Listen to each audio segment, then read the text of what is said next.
Hi there, it's Farmer Brad and I'm back in the brooder room. This is part 2. So previously I ended up filling in some holes with some of that foam insulation. I need to cut that off. But first what I'm going to do is cut this and put it up against there so there's no cold drafts coming in through the slats on the wall.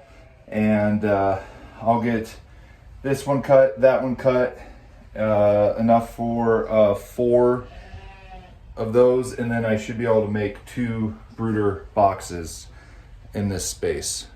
So let's get started. So I got that one cut in place, and I'll go ahead and put a couple screws in there, and then that will be where it needs to be. I'm using my grandpa's power drill just so I don't have to keep on running through batteries, and then I'm using small deck screws just to attach these boards there without poking through the other side. So I'm going to cut off this excess foam.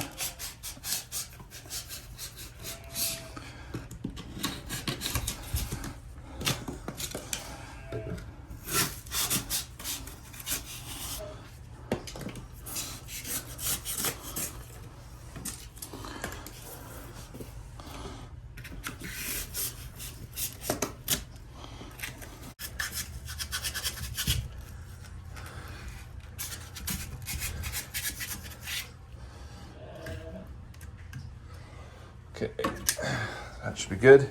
I'm gonna cut these 2 sections.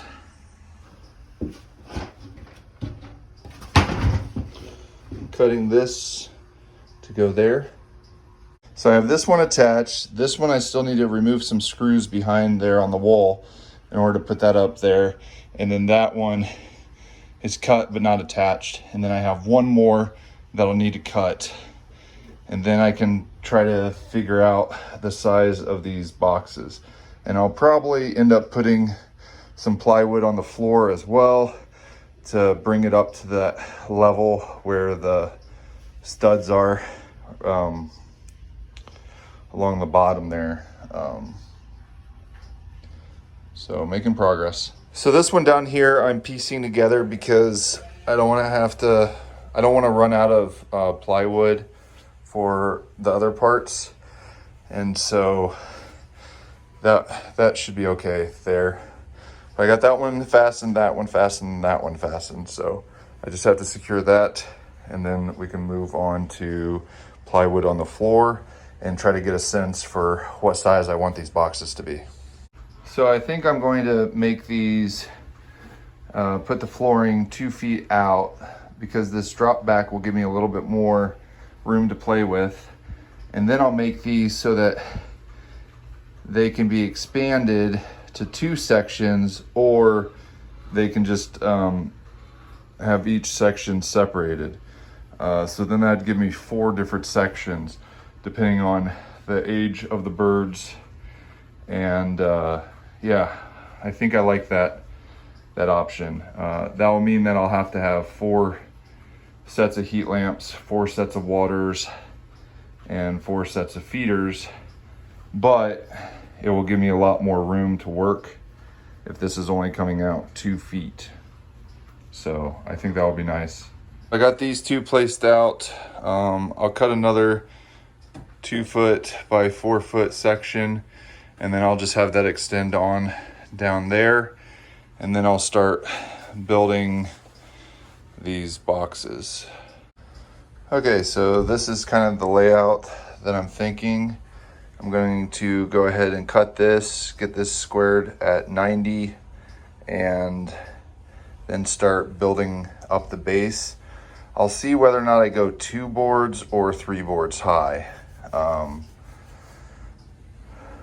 Yeah, we'll see how that goes, but I'd like to have an angled opening that lifts up, and then have this come out here a ways so I have room for putting the chains for the heat lamps. When I took apart the other brooding boxes, I had my daughter sort these, so hopefully these won't shear off when I reuse them. I'm going to use a square in order to keep this square when I put it together.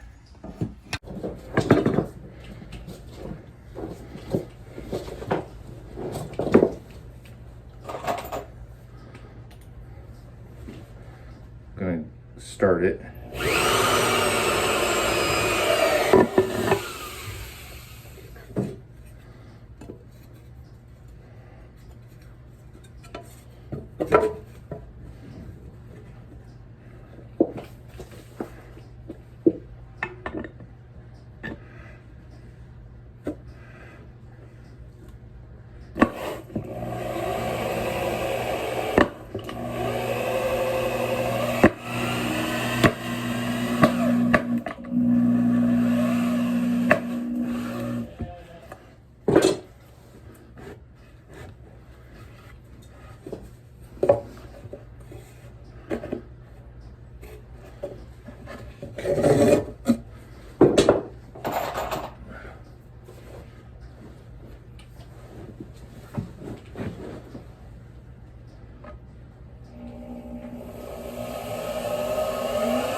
And I'll just put 2 over here to anchor this part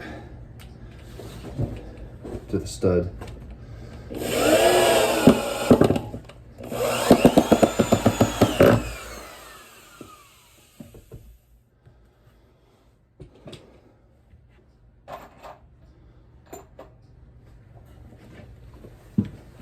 And I'll just work my way down.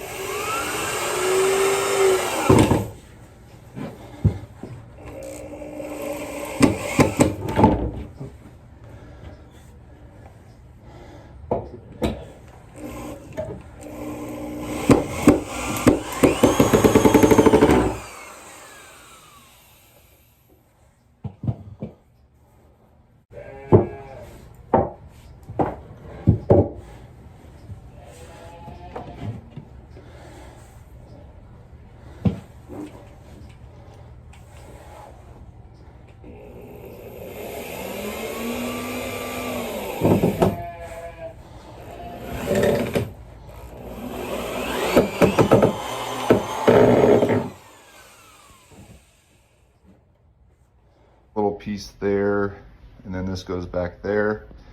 And what I'll do is on the second one is I'll start on this side, go that way so that the seams don't end up at the same spot. So I have this corner staggered where it stair steps, so this is there, and it sort of crisscrosses. What I've done is I've toe-nailed a screw into there to try to connect it wherever I can. So now you need to cut this, get another one there, and the second level will be up. Now, I probably need to go 3 levels. My thought is because as I add more wood shavings, that bedding will get higher and higher. Now I know the top will be enclosed, but I want to give myself some room so I don't have to clean out the bedding every 2 seconds. So yeah, I'll get this, add a 3rd tier to it, and then I'll shore up the connection points and see where we're at. I have the 3rd tier almost done. And then I get to the tricky part of figuring out how I'm going to do the lid. Since this is up so high, it means I'd have to start the lid out here and then angle down. And I'm not sure if I have enough 2x2s. So, and then I also have to have the dividers, but I do have some more plywood that is there. as options. Okay, so I've added the third tier, and then this is the fourth that's shooting out. And then I lucked out and I found this long 2x4 that I'm going to put a foot out. So pretty much from here down to here will be the pivoting door, and then I'll still have to put in the dividers. But I'm pretty happy with how it's looking. And then I may put plywood over here and then just drill a little hole for the chain to go through for the heat lamp and the cord to connect. That way it kind of keeps the heat from escaping back in this cubby. Now this will be hardware cloth, and it will be 2 doors that open. So for brooder 1 and 2, we'll have a sharing door, and then 3 and 4 will have a sharing door. But by having hardware cloth door that shuts, then I don't have to worry about them jumping out. And especially if I end up breeding, having various breeds in the various incubators, in the various brooding situations. So making some good progress. Currently my star bit is getting worn out, so I'm going to have to revisit this another day, but I feel pretty good about the progress that I made, and I'm really starting to visualize what it's going to be like. Just to give you an idea, this 2x4 is going to go all the way across there. I'll put another support coming this way and possibly a vertical one. But then this area will either have plywood over it or hardware cloth. I'm thinking plywood over that 1 foot section. And then these, I'll have 2x2s connect here, and maybe another one in the middle, and then one down there. And then that will be hardware cloth stapled on, and then I'll do the same down there. And then this will be a section that will open up. And I just tested this opening, and it's big enough for my shovel to get in here and be able to scoop it up. And then what I'll probably end up doing is putting a hook or something to be able to hook this door up here. So it will probably hook onto there, and then the other one will hook over to there. Hope you enjoyed this part of the brooder rebuild. I'm going to take this into a part 3. So hope you enjoyed part 2 of the brooder room rebuild. I think it's going to be a good usable space and very versatile. So I'll have up to 4 brooder areas, and then you can open up multiple areas as the birds get bigger. So I'm really going to like it. Once again, make sure to like and share this video with your friends, and subscribe to our YouTube channel, and leave a comment down below if you have any suggestions or ideas that people should do in their brooder room. Have a great day until next time. I like that there's a lot more space over here to walk.